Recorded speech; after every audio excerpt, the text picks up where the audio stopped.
As a train approaches the intersection, an 18-wheeler decides to try to make it across.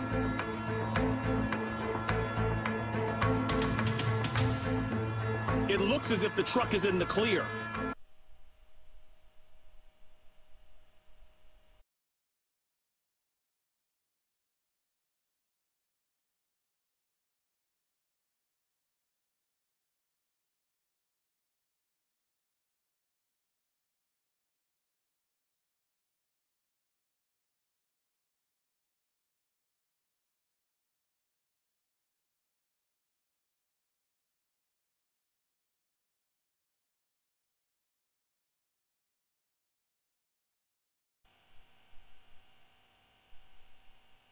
Strong that cars are literally stacked on top of one another.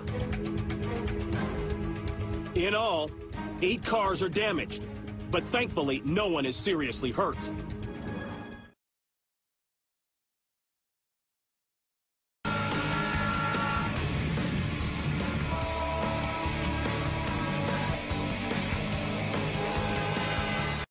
At the railroad crossing, bells ring, warning of an oncoming locomotive.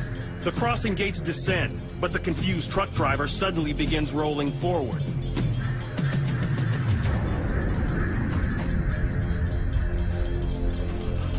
The semi stops before crossing the intersection. The driver seems unaware that the truck rests directly on top of the railroad tracks.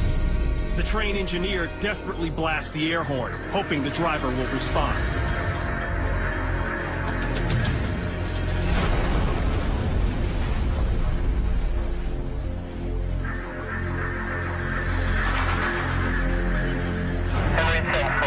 The trailer is completely destroyed, and the wreckage is strewn for hundreds of yards.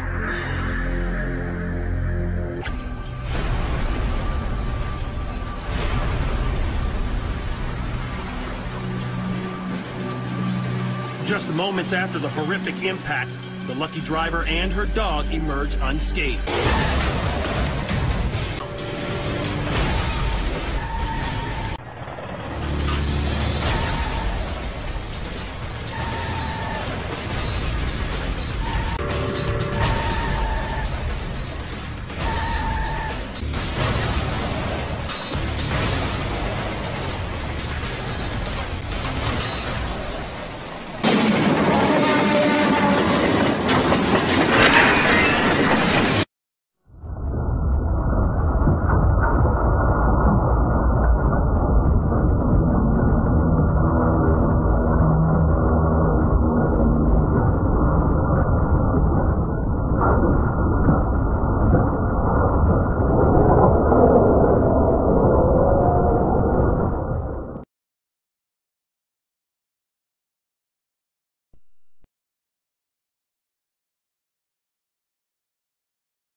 Dude, she's getting... Oh my god!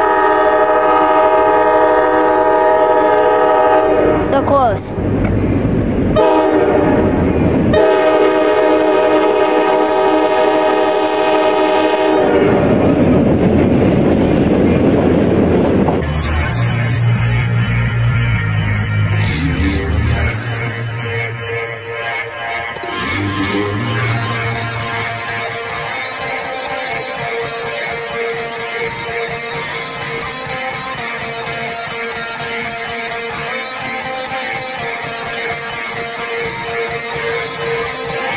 Fuel in steel flasks.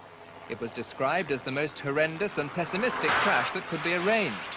The train ran into the lid of the flask at nearly 100 miles an hour.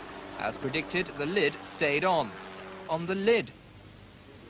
Greenpeace claim the CEGB unbolted the heavy engine inside the locomotive so that during the crash it would sail over the flask instead of pushing into it. The CEGB say rubbish. The engine was not tampered with in any way. Greenpeace claim the carriages had weights in them to keep them on the ground and prevent them rising up and falling onto the flask because this could have damaged it. Again, rubbish, say the CEGB. The CEGB are confident that the Greenpeace allegations won't be taken seriously. They say they have nothing to hide.